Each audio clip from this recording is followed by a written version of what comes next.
Bonjour à tous, bienvenue sur la chaîne. Eh bien écoutez, on se retrouve aujourd'hui pour une nouvelle vidéo en fait en rapport avec la fameuse proposition de loi qui a été votée désormais, et par l'Assemblée et par le Sénat. Je vous rappelle que elle a été votée dans les deux cas quasiment à l'unanimité, ce qui est un véritable scandale démocratique, puisque voilà, il n'y a pas eu de débat d'accord autour de ces questions. Les députés s'en sont emparés, encore une fois, voilà, ont décidé, en fait, pour 8 millions de personnes, quand même, je vous rappelle que c'est le nombre de personnes qui possèdent en fait des animaux de compagnie en France, de voter quelque chose qui va les contraindre, sans pour autant que la plupart de ces 8 millions de personnes, ça représente quand même un Français sur 8, soit au courant de ce qui se passe. Aujourd'hui, du coup, on va continuer un peu le combat, et on va le continuer d'une façon un petit peu différente de la dernière fois, même si jamais il y aura des points communs. La dernière fois, on s'était concentré sur, en fait, l'association Code Animal. Qu'est-ce que c'était, d'accord, que cette association qui est véritablement derrière cette loi, qui agit un petit peu comme un lobby et qui en fait représente très peu de personnes. Aujourd'hui, en fait, j'ai décidé de répondre à la présidente de Code Animal. En effet, celle-ci a été interrogée récemment, d'accord, sur un site internet, faunesauvage.fr, et elle y a développé des questions, enfin, elle a en fait répondu à des questions qu'on lui posait, des questions qui n'étaient pas forcément piégeuses pour elle, mais bon, pourquoi pas. Et elle était dans un cadre, voilà, sans confiance, mais bon, encore une fois, je n'ai rien contre ça. J'ai juste décidé, par vidéo interposée, en fait, de répondre à ses arguments et de lui donner en fait la contradiction, puisque ce n'est jamais fait dans l'espace public. Pour trouver cette interview, en fait, j'ai fait quelque chose de très simple. J'ai tapé le nom de la présidente de l'association Code Animal, Alexandra Morette, dans ma barre Google, et j'ai pris la première chose qui tombait. C'est aussi simple que ça. J'ai pas été chercher plus loin, d'accord. J'ai vu qu'il y avait des réponses, j'ai vu qu'elle étayait des arguments. Je me suis dit que ce serait parfait, et donc je me suis collé à ça. Avant de commencer, quelques précautions oratoires. J'aimerais dire ici que je ne m'en prends pas à Alexandra Morette, la personne. Ça n'a rien à voir. Je ne la connais pas, d'accord, et je n'ai rien contre elle, en tant que telle. Nous sommes sans doute opposés un peu politiquement sur les questions qui animent en ce moment le débat, mais c'est pas pour autant que je m'en prends à elle, loin de là, et ce n'est vraiment pas mon intention. J'aimerais vous inciter tous et toutes à justement utiliser les mêmes précautions oratoires que moi, à rester dans un débat poli, construit. Voilà, peu importe en fait les réactions qu'ils ont en face, soyons dignes, soyons francs, honnêtes, et c'est ainsi que nous donnons une bonne image de nous. Voilà. Dernière précaution que j'aimerais dire, l'interview, j'ai pas pu y répondre dans son ensemble. Je m'explique. En imprimant en fait l'interview, je me suis rendu compte que, enfin avant de l'imprimer, je me suis rendu compte que si je l'imprimais justement dans son ensemble, ça me faisait une dizaine de pages. C'était pas raisonnable de faire une vidéo d'accord de cette longueur, et donc par conséquent, j'ai dû faire des coupes. Je vous mets en bas le lien de la véritable interview complète, et vous verrez, d'accord, que je pense absolument pas avoir travesti l'esprit de tout ça. Ce que je vous conseille de faire, écoutez, c'est comme moi, prenez-vous un petit thé, d'accord, vous pouvez mettre sur pause 2 secondes, prenez un petit thé, et puis voilà, on va partir ensemble un petit peu là-dessus. Je vais donc lire les questions et m'arrêter sur certaines remarques. La première question que pose Faune Sauvage, c'est « Quel cheminement jusqu'à cette implication pour la sauvegarde de la faune? Un itinéraire prévu, construit ou les hasards de la vie ?» Et Alexandra Morette de répondre « J'ai toujours eu une sympathie et une empathie particulière pour les animaux. Rien dans ma famille ne me prédestinait à lutter pour que les humains considèrent et respectent les autres animaux. Issu d'une famille de chasseurs, j'ai certainement dû être confronté jeune à la discrimination que nous faisons subir aux autres espèces et à la mort d'autres êtres vivants, sans réel objectif que celui du plaisir. Je ne peux pas m'empêcher de réagir là. Je ne suis pas chasseur. Je n'ai jamais chassé de ma vie, pour être franc. Néanmoins, je trouve qu'on a déjà en fait un manque ici d'objectivité, d'accord, lorsqu'on prétend justement que les chasseurs, et même sa propre famille, exercent une discrimination, d'accord, que l'on fait subir aux autres espèces et à la mort d'autres êtres vivants sans réel objectif que celui du plaisir. Je trouve que c'est quand même une définition, d'accord, assez osée, finalement, de la chasse, que l'on soit pour d'ailleurs ou pas de la chasse. Alors, je veux dire, c'est quand même, encore une fois, quelque chose qui manque un peu d'objectivité. Elle continue. Les crises environnementales m'ont amené à me rendre compte de l'ampleur des dégâts et de la disparition des espèces à cause de nos activités. Pourquoi pas? Depuis 5 ans maintenant, je me bats à mon niveau contre l'injustice que nous faisons subir à ces animaux. 5 ans. Voici la durée, d'accord, de l'engagement d'Alexandra Morette. Cette interview date de 2021.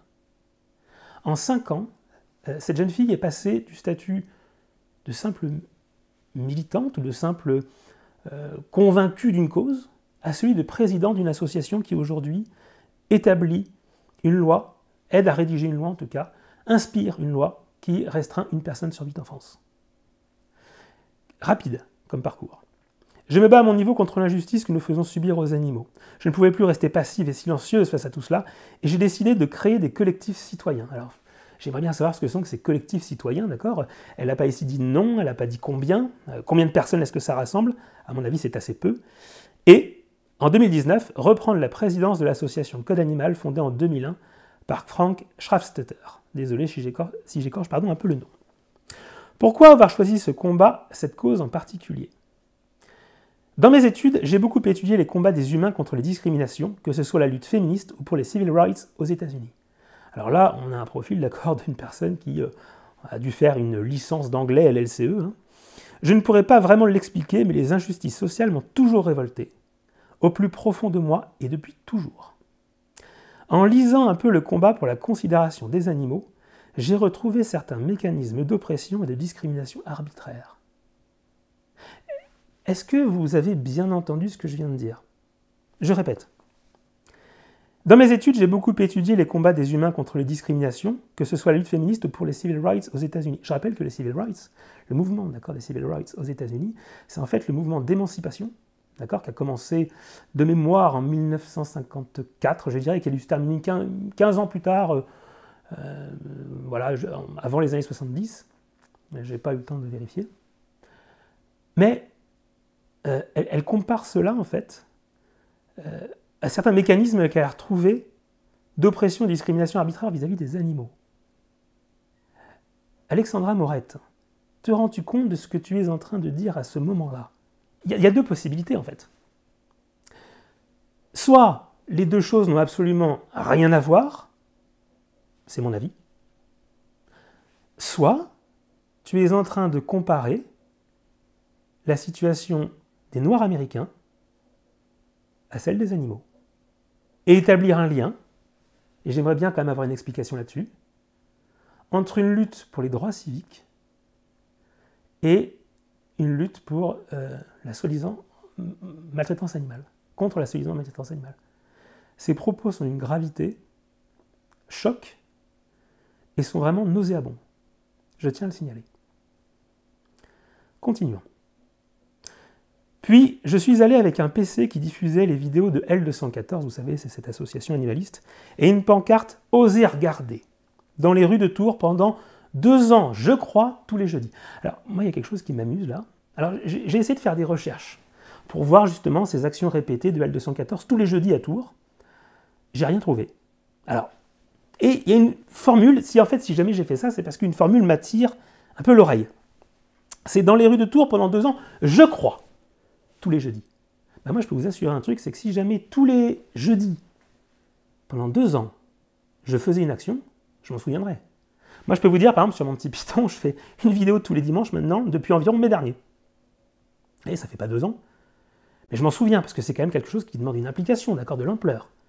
Ce je crois me semble un petit peu louche, pour être franc avec vous. Mais je n'ai pas de preuves. Pour voir un peu comment les gens réagissaient à cela, pourquoi ils ne changeaient pas, quels étaient leurs arguments, et pourquoi moi j'avais changé, c'était quoi les déclics? Bah, tu sais, Alexandra, si jamais en fait, on va se mettre dans la situation un petit peu, voilà, on voit à quoi ressemble, d'accord? Moi j'ai déjà croisé, hein, aux États-Unis notamment, d'accord, c'est manifestations animalistes.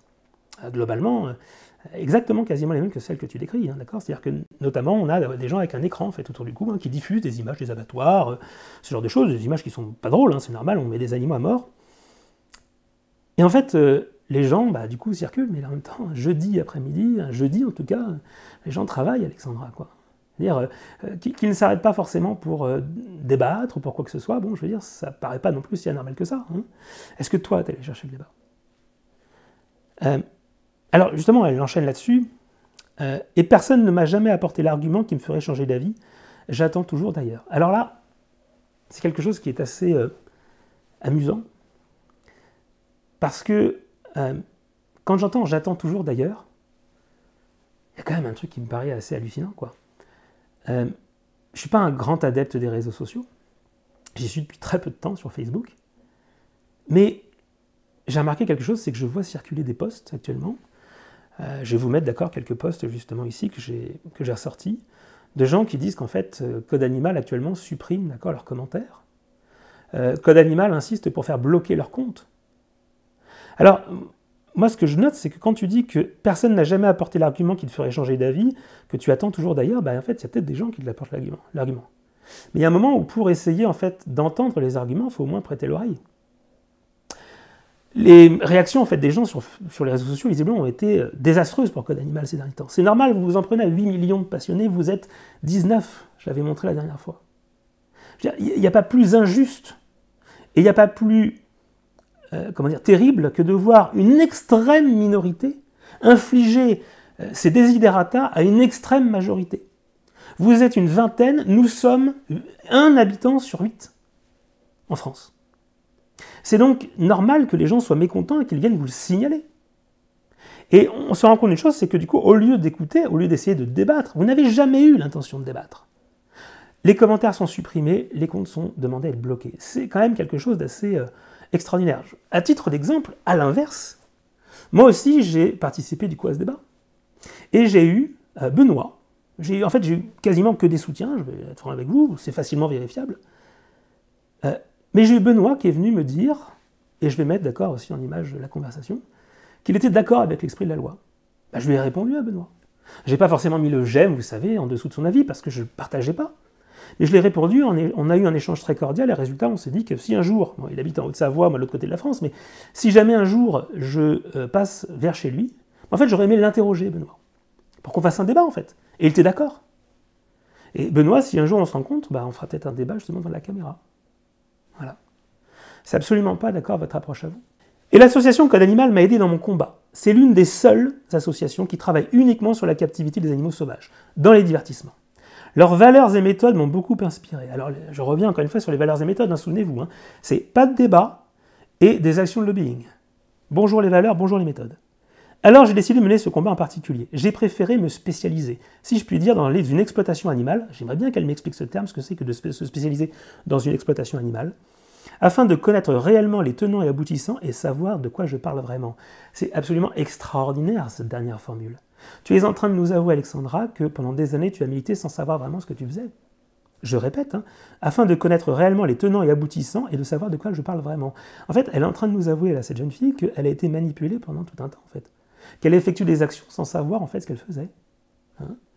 Bon, je rappelle qu'elle est, en 5 ans, présidente d'une association qui édicte des lois, qui aide à les rédiger, en tout cas. Nouvelle question. Une belle rencontre avec la faune, pour l'interrogation. Et là, ça devient un délice.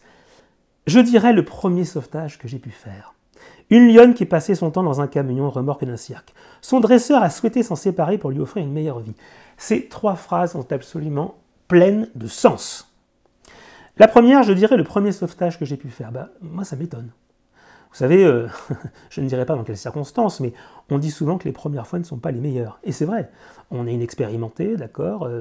C'est pas forcément celle où on est le plus en avant, d'accord. On est le plus impliqué justement à cette chose-là. Moi, je pense surtout qu'en fait, c'est une des rares que tu aies pu faire. Et c'est quoi cette action? Une lionne qui passait son temps dans un camion remorque d'un cirque, pourquoi pas. Son dresseur a souhaité s'en séparer pour lui offrir une meilleure vie. Vous vous rendez compte que d'elle-même, en fait, elle est en train de nous avouer que cette action-là, c'est pas d'elle qu'elle vient. C'est le dresseur du cirque qui a décidé de lui-même de se séparer de son animal pour lui offrir une meilleure vie. Alors, peut-être que Alexandra, tu l'as accompagnée, mais c'est pas toi qui es derrière. Et vous voyez comme quoi les soi-disant tortionnaires, d'accord, que nous sommes, tous ceux qui aiment les animaux de compagnie, qui en ont, mais en fait, l'image, d'accord, est bien différente. La suite est encore délectable. Elle a été prise en charge dans un de nos centres d'accueil partenaires AAP en Espagne. C'était très émouvant et impressionnant. Je vais revenir du coup maintenant rapidement sur ce que ce sont ces fameux centres AAP, parce que j'ai lu ça et comme vous, en fait, je savais probablement pas ce que c'était. Les centres AAP, en fait, ce sont 2 centres pour toute l'Europe. D'accord. Et ces 2 centres, en fait, ont une antenne aux Pays-Bas et une antenne en Espagne. Je vais vous mettre des photos, d'accord, pendant tout ça. Ces 2 centres ont pris en charge 924 animaux depuis 2001, l'année de la fondation. Si jamais on fait un ratio, c'est donc 46 animaux par an. Par an, ce qui est très peu. D'accord. Je rappelle que ça couvre l'Europe. Donc, ils ne sont pas habilités à recevoir des animaux de plus de 100 kg aux Pays-Bas. Alors moi, ce que j'aimerais savoir, c'est que pour tout ce qui est animaux de cirque, etc., soi-disant une démission, tout ça, les animaux de plus de 100 kg, il y en a un paquet quand même. Sauf des chimpanzés. Rectification. En Espagne, ils disent eux-mêmes ne pas pouvoir accueillir de très gros animaux. Ils prennent l'exemple sur leur site des girafes et des éléphants, mais en réalité, si vous regardez ce qu'il y a dans le centre de l'Espagne, c'est surtout des lions, d'accord ? Il y a des félins, en fait, et il y a des chimpanzés, effectivement. Et puis moi, surtout, ce qui me marque, en fait, c'est que quand je regarde les photos de ces centres-là, en fait, je vois des enclos avec des grilles, je vois des loges, d'accord, pour les reptiles, je vois... En fait, c'est un zoo, votre truc. Quelle est la différence avec un parc zoologique ici ? C'est la question que je me suis posée. On pourrait se dire, par exemple, que la différence, c'est qu'ils font du sauvetage, mais la vérité, c'est que si vous regardez, beaucoup de parcs zoologiques aussi, justement, effectuent des sauvetages sur les animaux. Je vais vous citer un exemple, d'accord, d'un grand parc zoologique français, le zooparc de Beauval, qui, justement, voilà, vient d'effectuer un sauvetage sur un animal, en fait. C'est donc un zoo, c'est donc en fait des zoos, et puis alors, je vous invite à regarder pareil, hein, les zoos. Moi, je remarque que sur le site, en fait, on ne voit pas tellement de vidéos ni de photos. Alors, il y a plus de photos sur le site d'Espagne, qui est en fait récent, c'est pour ça, que sur le site des Pays-Bas. Regardez un peu la photo qu'il y a sur le site des Pays-Bas, ça a l'air quand même assez vétuste, quoi, et puis pas forcément très grand. Hein. Et puis si vous regardez en Espagne, c'est pareil, en fait, ça ressemble à un zoo classique. Moi, je suis désolé, j'ai visité des tas de zoos, j'avais l'impression que les installations étaient bien meilleures que celles-ci, hein, tout du moins semblables. Et donc je me suis dit, en fait, quelle est la différence, puisque ces gens-là sont contre justement les zoos, d'accord, se battent contre les parcs zoologiques, quelle est la différence, en fait, entre celui-ci qui est à leur faveur et les parcs zoologiques, on va dire, classiques. Mais la différence, elle est simple, hein, c'est l'idéologie. C'est uniquement ça. D'accord ? L'idéologie, et pourquoi ? Parce que si jamais vous regardez, ils affirment, en fait, ce centre-là, le centre AAP, affirme être pour la liste positive, pour justement toutes les règles que cherche à édicter Code Animal et toutes les actions européennes qui s'y réfèrent. C'est uniquement ça qui fait qu'ils font la différence entre ces parcs-là jugés positivement et les parcs zoologiques jugés négativement. C'est uniquement ça, et c'est un scandale, d'accord ? Puisqu'en fait, c'est la même chose. Ça prouve bien que ces gens ne sont pas là par conviction, ne sont pas là parce qu'ils aiment les animaux, ils sont là par idéologie, pure et simple. Je continue l'interview. Après, donc elle reparle, je rappelle, des belles rencontres dans la faune. Après, ce sont des rencontres de tous les jours, dans les bois, ou au détour d'une route, où on voit les animaux de la faune locale libres avec leur petite vie secrète. J'en conclus donc que j'avais raison sur mon premier pressentiment. En fait, t'as pas d'autre histoire de sauvetage, Alexandra. Ou très peu. Parce que si jamais, comme tu le prétendais, tu avais justement des belles histoires à raconter à l'appel, mais voilà, moi je reviens encore une fois de chez mon ami Steven Ball, je vous invite à aller voir les vidéos, je lui ai demandé ces anecdotes. Il observe, d'accord, depuis 40 ans les Thamnophis aux États-Unis, au Canada et au Mexique, pendant 4 mois durant l'année. Je peux vous assurer que quand je lui ai posé la question, il a recherché 2 minutes, quoi. Ok, et puis il m'en a sorti une, et puis après, mais attends, j'en ai encore une autre. C'est pas ton cas, hein. Moi, ça me semble être un peu léger comme vécu ce que tu as véritablement sur les sauvetages. On continue. L'espèce que vous n'avez pas encore vue et dont vous rêvez. Je n'ai pas vraiment d'espèce à voir absolument. Et la phrase qui vient, je vous demande d'être très attentif car elle est très intéressante. Justement, j'essaie de lutter un peu contre ce besoin de voir qui est pour moi assez anthropocentré. Virgule. L'animal, lui, s'en fiche de me voir, à vrai dire. Virgule. Enfin, je pense. Remarquez bien, encore une fois, ce qui est dit. J'essaie justement, je répète, j'essaie justement de lutter un peu contre ce besoin de voir qui est pour moi assez anthropocentré. L'animal, lui, s'en fiche de me voir, à vrai dire. Et elle rectifie par « enfin, je pense ». Pourquoi ? Parce qu'elle s'est rendue compte qu'elle disait une belle ânerie, Alexandra. Alexandra, t'as pas bien joué ton coup là sur cette question-là. Elle essaie de lutter un peu contre ce besoin de voir qui est pour elle assez anthropocentré. L'animal lui s'en fiche, à vrai dire, de me voir. En fait, elle se rend compte à ce moment-là que le propos qu'elle est en train de tenir sur le fait que l'animal s'en fiche de la voir est anthropocentré, selon leur propre définition. Parce que je vous rappelle que l'anthropocentrisme, c'est de placer justement la réflexion humaine, qu'elle soit au-dessus d'accord des autres animaux, et surtout de donner quelque part, d'accord, de prendre les avis des animaux d'accord à son compte. Hein, c'est exactement ce qu'elle fait. Elle imagine que l'animal s'en fiche de la voir. Et du coup, en fait, en se rendant compte de la connerie qu'elle est en train de dire, du contresens qu'elle est en train de faire par rapport à sa cause, elle se rectifie avec le « enfin je pense ». On continue. Un film à conseiller pour l'interrogation. Je dirais Into the Wild de Sean Penn en 2007, qui nous amène à réfléchir sur le mode de vie de cette société de consommation et l'humilité face à la nature que nous ne pouvons pas contrôler. L'hybris de l'humain brisé par quelque chose de plus grand que lui. Et puis, la musique d'Eddie Vedder est juste magique. Je serais d'accord avec toi, Alexandra, uniquement sur ce dernier point. C'est vrai que la BO, Into the Wild, est sympathique. Mais pour le reste, Alexandra, c'est d'une immaturité. C'est, comment dire, c'est ni fait ni à faire comme analyse. D'accord ? Et je vais te dire pourquoi. Into the Wild est inspiré, c'est vrai, d'une histoire vraie. D'accord ? Celle de Chris McCandless, qui est donc un jeune Américain qui a décidé justement de vivre une aventure assez extrême, d'accord, à l'état sauvage. Seulement, je veux dire, quand tu dis qu'elle nous amène à réfléchir sur nos modes de vie, on sent bien, d'accord, que tu as été toute bouleversée par cela, sur la société de consommation, l'humilité face à la nature. Alexandra, tu aurais dû te renseigner 2 minutes. Un film qui est tiré d'une histoire vraie n'est pas pour autant un film qui raconte à 100% une histoire vraie. Prends Titanic, hein. Titanic, c'est une histoire vraie à la base, le bateau a vraiment coulé. Mais il n'empêche que l'histoire entre Jack et Rose elle a été complètement inventée. C'est un peu la même chose ici. Hein. Les faits ont été complètement travestis. Je vais te donner les vrais faits, Into the Wild. Parce que tu verras qu'en fait, ce petit exemple-là montre bien en fait les illusions qui te bercent. Le monde que tu t'es créé, le monde que tu t'es fantasmé, Alexandra. Cette histoire, donc, comme je viens de le dire, tu l'as fantasmée. Sache d'abord que ton héros a été retrouvé par des chasseurs, toi qui les détestes.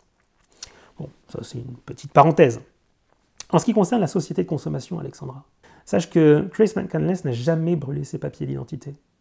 Il avait 300 $, je crois, sur lui quand on l'a retrouvé, un permis de conduire, si je dis pas de bêtises, et même en fait un document de liste qu'il plaçait sur les listes électorales. C'est pas vraiment, d'accord, cet anti-système que tu t'imagines en réalité. Ensuite, c'est l'histoire d'un chasseur. Je te rappelle que oui, Chris McCandless avait une carabine 22 longs rifles avec lui. Et d'ailleurs, on le voit dans le film, d'accord, tuer des animaux pour s'en sortir. D'ailleurs, je note que tu dis un peu plus haut, apprécier, que tu as beaucoup de plaisir à voir des écureuils et des mésanges à longue queue dans la nature, quand tu te balades. Alexandra, je te partage une photo qui a été prise par Christopher McCandless, avant sa mort en fait, il faisait régulièrement des photos de lui et tu pourras voir qu'à son repas il y avait justement des écureuils et des oiseaux. D'accord ? C'est donc un chasseur, véritablement. D'ailleurs, il avait une grande quantité de cartouches avec lui quand il a été retrouvé. Et en fait, son décès est loin d'être aussi romantique que celui qu'on a dépeint dans le film en fait. Il est parti pas préparé pour une telle aventure, il n'avait pas de carte. Il ignorait même en fait l'existence de 4 refuges, qui étaient situés à une dizaine de kilomètres de là où il était en marche. Ça veut dire qu'en fait, c'est surtout l'histoire en fait, d'un idéaliste mal préparé, quoi. Un idéaliste qui n'avait pas étudié ses dossiers. Et là, je retrouve un petit peu une chose que je pourrais, à mon avis, dire aussi sur toi. Lorsqu'on l'a retrouvé, il faisait 30 kilos mort. 30 kilos parce qu'en fait, il s'est effectivement sans doute empoisonné, mais parce qu'il ne connaissait pas encore une fois assez ce qu'il faisait. Il n'était pas assez préparé. Et donc cet empoisonnement, en fait, le fait qu'on l'ait retrouvé comme ça, d'accord, démontre justement quelqu'un, en fait, un idéaliste, encore une fois, mais absolument pas, crédible dans son action. Voilà. Il est d'ailleurs intéressant, je vais vous donner le message, je vais vous le marquer, de noter que sa dernière remarque, en fait, c'est un SOS qu'il a collé contre la porte de son fameux Magic Bus. Un SOS où il dit qu'il espère que les gens vont le retrouver, en fait. Voilà. C'est une histoire assez terrible, en fait. Quand on reprend les faits, on se rend compte qu'en fait, encore une fois, c'est sans doute un idéaliste, d'accord, plein de rêves en tête un peu et de fantasmes, sur la nature, et qui en fait s'est pris au piège de cette nature, parce qu'effectivement, là où il est allé, elle est terrible. Continuons. Une photographie, une peinture, une sculpture en tête. Mais vous voyez, tout ça démontre un peu comme une certaine immaturité, même dans le propos, de la présidente de Code Animal. Alors la photographie, c'est extrêmement intéressant ce qui se passe. C'est un artiste à double tranchant sur lequel je me questionne beaucoup. Damien Hirst, je ne connais pas, et son exposition sur les animaux plongés dans le formol. Putain, c'est glauque, hein. Une sorte de zoo d'animaux morts. Alors c'est marrant parce qu'elle est contre nos animaux en captivité vivants, mais des animaux morts ne lui posent pas de problème, des animaux plongés dans le formol. Sur France Inter, en août 2021, dans l'émission apparemment Boomerang, il disait « Mon idée de départ avec les animaux dans le formol était de faire comme un zoo de bêtes mortes. » C'est quand même assez étrange. Je n'aime pas les zoos. Je les adorais quand j'étais petit, et là on sent, Alexandra, que tu le rejoins. Et puis en emmenant mes gosses plus tard, je trouvais que les animaux étaient tristes à tourner en rond dans leur cage. C'est une idée très victorienne et arrogante d'aller capturer des animaux dans un but scientifique et pédagogique et les amener à nous. Je trouve pas ça déjà très arrogant si le but est scientifique et pédagogique. Hein. Mais avec les émissions animalières, on n'a plus besoin de ça, c'est nul. Encore une fois, une formulation assez immature. Mon idée, c'était de faire un zoo d'animaux morts où ils ne seraient pas tristes et avec des animaux qu'on mange. Depuis, c'est toi qui l'ajoutes, je me questionne sur cette œuvre. Alors Alexandra, je vais t'aider à te questionner sur cette œuvre. Parce qu'en fait, la chose que tu mets en avant, là, est un scandale en soi. Je m'explique. Je vais revenir sur une phrase. Sur deux phrases, pardon. Cette idée très victorienne et arrogante d'aller capturer des animaux dans un but scientifique et pédagogique et de les amener à nous. Ça, c'est la vision des zoos. J'imagine pour toi, celle contre laquelle tu luttes. Mais avec les émissions animalières, on n'a plus besoin de ça, c'est nul. Alors là, je suis très surpris. Il se trouve que je t'invite, Alexandra, à te renseigner sur les émissions animalières. À dire à ton cher exemple Damien Hirst, là ici, de se renseigner sur les émissions animalières. Il n'y a pas plus révoltant en matière de conditions animales que ces fameuses émissions animalières. Je m'explique. On a tous adoré, d'accord, regarder, tous ceux qui aiment les animaux souvent sont assez fascinés par ces reportages animaliers. Mais il faut connaître l'envers du décor. La vérité, c'est que c'est très compliqué en fait d'aller filmer des animaux. Moi, je filme mes serpents, par exemple, dans un tout petit espace. C'est déjà difficile d'avoir des jolis plans. Un animal, d'accord, qui arrive dans le bon sens, qui va manger comme vous espérez qu'il va le faire. C'est très compliqué. Et moi, je les filme régulièrement. J'ai très peu de bonnes prises. Tous ceux qui font des vidéos sur YouTube le savent. Dans les documentaires animaliers, du coup, ils n'ont pas le temps de faire ça. Ils n'ont pas le temps, d'accord, d'envoyer une équipe de tournage en nature pendant des mois, des semaines. Et donc là, il y a quelque chose sur lequel tu devrais te poser une question. Et ça, ce sera un combat à mener. Pour aller plus loin dans ce que je suis en train de vous dire, j'aimerais vous citer, il y a un article qui est paru dans Sud-Ouest, le journal Sud-Ouest, il y a quelques temps de ça, où le réalisateur et producteur Chris Palmer révélait certains trucages auxquels ont recours les producteurs de documentaires animaliers en quête de l'image idéale.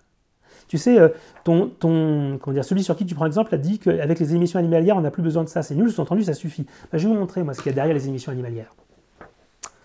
Pour appâter les ours, par exemple, ils cachent des friandises, notamment des M&M's dans des carcasses ramassées sur le bord de la route. Par l'odeur alléchée, l'ursidé vient leur renifler le cadavre, donnant l'impression de se tenir au-dessus d'une proie fraîchement abattue. Il y a pire. Pour attirer des chauves-souris vampires, le documentariste Carol et Richard Foster seraient allés bien plus loin. Ils auraient eu recours, selon Chris Palmer, à un être humain, volontaire, qui a servi d'appât après avoir été vacciné contre la rage. Continuons. Le Sunday Telegraph, un célèbre journal britannique, a révélé que les documentaires de la BBC mettaient régulièrement en scène des animaux filmés en captivité. Tiens dingue. C'est marrant, toi qui es contre la captivité. Comme un ours polaire filmé dans un zoo ou des poissons clowns dans un aquarium. Mais il y a encore pire. Je continue. Une tendance à la barbarie. Ouvre bien tes oreilles, Alexandra. Le vrai combat, il peut être là. Quel meilleur moyen d'avoir une image d'un prédateur se jetant sur une proie que celui qui consiste à handicaper la dite proie. Ainsi, dans Wild America, en 1996, Marty Stouffer aurait, selon Palmer, placé un cerf au milieu d'une meute de loups dans un enclos pour aller au plus rapide. Un autre producteur aurait de son côté admis avoir notamment cassé une patte à un lapin pour qu'il ait moins de chances d'échapper aux prédateurs. Mais la palme de la barbarie revient à Disney pour White Wilderness en 1958. Pour prouver la tendance des lemmings à commettre des suicides collectifs, l'équipe en a tout simplement acheté quelques-uns qu'elle a précipités au haut d'une falaise. Ces exemples-là, ils sont légion dans ce genre de choses. Je vais vous mettre des liens en description à aller voir sur des documentaires qui alertent là-dessus. Okay, toutes ces émissions-là, quasiment, sont truquées. Vous avez par exemple un exemple, d'accord, je me souviens d'un combat entre un caïman, entre un alligator aux États-Unis et un mocassin à tête cuivrée, vous savez, d'accord, le fameux serpent. Ils ont attaché le mocassin à une corde pour le lancer vers l'alligator en espérant que ces derniers se combattent, puisque ça ne marchait pas, ils s'y sont repris à plus d'une dizaine de reprises. What happened is we tied it by the tail to a fishing line, and in that way you could throw it out and retrieve it, throw it out and retrieve it. And so Ralph would film the gator, and he would have me throw the moccasin out in the water, and for a few times it swam in the wrong direction, nothing happened, but ultimately it swam toward the snake, and when the gator isn't moving, the snake can't recognize the alligator as an alligator. Alexandra, es-tu sûre, Alexandra, que là on a justement un exemple à suivre pour la cause animale? On lui demande ensuite donc le plus gratifiant. Réussir à sortir les animaux de la captivité pour le divertissement et tenter de leur offrir une vie moins pire dans un refuge ou un sanctuaire qui partage notre vision. C'est rare, mais quand cela se passe, c'est émouvant. Elle avoue elle-même, d'accord, que ça n'arrive quasiment jamais. Et on a vu, d'accord, les exemples juste avant avec les fameux centres AAP. Le plus pesant maintenant, l'ego des humains. Ah, toujours ces salauds d'humains. Je me suis longtemps soucié de la vie des autres sur les actions de notre association. C'est la moindre des choses. Stressé de voir si nous faisions tout parfaitement, etc. Et puis je me suis rendu compte que, quoi qu'il arrive, on ne pourra pas plaire à tout le monde. Et que, quoi qu'il arrive, certaines personnes peu bienveillantes, y compris dans le mouvement, auraient toujours quelque chose à redire ou à critiquer. Les doubles discours en politique font aussi partie de tout cela. En fait, là, elle est en train de se rendre compte que, vu qu'elle ne convainc personne, c'est de la faute des autres, en fait. Et c'est pas grave. On a un bel esprit démocratique. Très vite, finalement, j'ai arrêté de me soucier de ce que pouvait penser un tel ou un tel. Et j'ai travaillé selon mes convictions, mes valeurs et ma manière de voir les choses, en me disant que de toute façon, l'important, c'était le partage d'informations et l'atteinte des objectifs pour mettre fin à la captivité. Rendez-vous compte de l'inanité de tels propos. C'est égoïste, à savoir, en gros, ce sont... Alexandra, tu vas me permettre ce terme, c'est un comportement de capricieuse, de petite jeune fille capricieuse, qui veut donc soumettre tout le monde à sa volonté. C'est exactement ça que tu dis. C'est un propos qui est narcissique. Tu estimes que tu as plus, toi, et ton association, d'accord, je parle de tout ça. Encore une fois, je ne m'attaque pas à Alexandra en tant que tel. Mais ça veut dire que dans l'état d'esprit, d'accord, qui vous anime, vous avez plus le souci de ce que vous pensez, vous estimez, d'accord, à détenir une sorte de vérité révélée, ok, contre une majorité qui, en fait, ne comprend pas ce que vous dites. C'est d'un égoïsme et d'une prétention sans nom. De quoi manquez-vous le plus? Le temps, l'argent, soutien moral et physique ou intellectuel? Elle répond là-dessus. Nous sommes une petite équipe de gens très motivés. Attention. Mais parfois, nous ne serions pas contre avoir un peu plus de personnes fiables et sérieuses.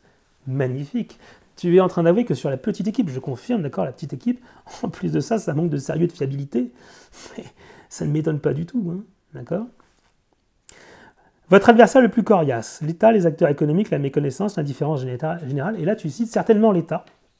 Ok. Et je vais aller directement à la fin. C'est totalement aberrant, contrairement à des sources scientifiques établies, on continue à faire n'importe quoi sous prétexte de la tradition et de la ruralité. D'accord, c'est les mots que tu cites, comme si jamais c'était des gros mots.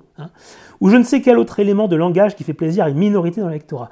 C'est quand même incroyable, c'est le monde à l'envers. C'est le monde à l'envers. Qui est la minorité dans l'électorat, Alexandra? Qui représente une association de 19 personnes contre 8 millions. Et c'est nous la minorité? C'est un habitant sur 8 la minorité ou c'est code animal la minorité? Ce qu'on peut dire en guise de conclusion, ce que moi en tout cas j'aurais à dire, c'est que le discours qui nous est donné là est un discours creux, parce qu'en fait il n'y a aucune proposition, avec un maximum de confusion en tout cas de malhonnêteté, pareil, d'accord, sur les fameux centres AAP, là, d'accord, qui sont en fait des zoos comme les autres, juste qui ont la même idéologie qu'elle. Et je dirais même de l'immaturité assez dans le propos, ok, une certaine naïveté en fait. C'est un discours qui se veut ouvert d'esprit, mais qui en fait l'est pas. On l'a vu avec toutes les censures, d'accord, qui sont exercées par Code Animal. Et pourtant, c'est un discours qui parle au plus haut niveau. C'est un discours qui, malgré toutes ses faiblesses, d'accord, encore une fois, je vous l'ai décrit, je vous incite à aller voir, encore une fois, tout ça, par vous-même, vous faire un avis, mais le mien, vous l'avez. Ce discours-là a fait que, à l'exception d'une députée courageuse et d'une sénatrice courageuse, l'Assemblée nationale et le Sénat ont validé, en fait, les propositions de ce groupe à la majorité.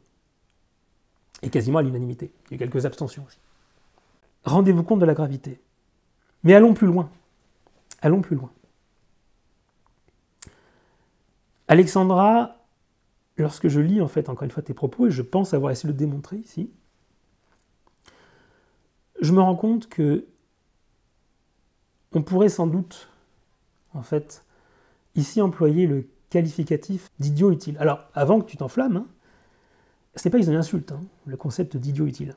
C'est un concept sociologique.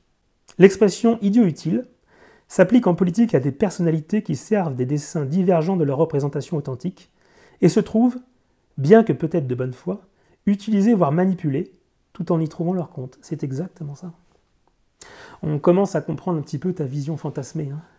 La vision où les chasseurs sont des criminels, la vision Into the Wild, que tu t'es faite romantique.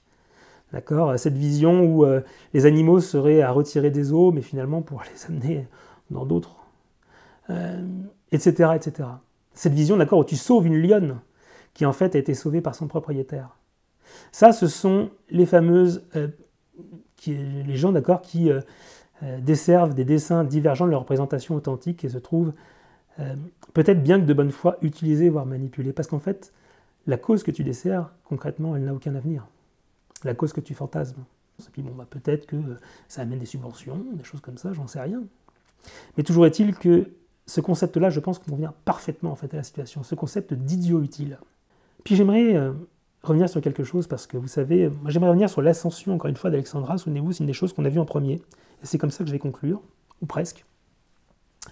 Alexandra, tu as mis 5 ans à arriver à la tête de Code Animal et à t'insérer dans les discussions politiques autour de les lois contre la maltraitance animale, ou du moins ce que tu prétends, toi, être la maltraitance animale. Moi, ce parcours m'étonne, Alexandra. Quand on regarde ce qui aurait pu t'amener aussi haut, moi, j'aimerais bien comprendre ça, et tu peux me répondre. Hein. J'aimerais bien comprendre parce qu'en fait, je ne vois pas quoi. Tu n'as pas d'action énormément à ton compteur, tu es toi-même en peine en fait, d'en trouver une qui soit vraiment de ton fait. Tu n'as pas de cursus professionnel, tout du moins tu ne l'abordes pas, en lien avec tout ça, qui permettrait pour toi d'avoir une compétence particulière. Tu n'as pas écrit une œuvre, par exemple, d'accord, écrit des ouvrages sur un sujet qui te donnerait une crédibilité. Mais alors pourquoi est-ce que tu es à la tête de Code Animal, Alexandra ? Qu'est-ce qui fait qu'en 5 ans, tu t'es retrouvé juché comme ça, à la tête de Code Animal ? On voit aussi, d'accord, que ce n'est pas forcément ton discours, je viens de le montrer, il y a plein d'incohérences. Plein de choses comme ça, encore une fois, de fantasmes, mais ce n'est pas ça qui amène dans les parlements, d'accord, au ministère, à devoir prêter main forte, en fait, pour faire passer des lois.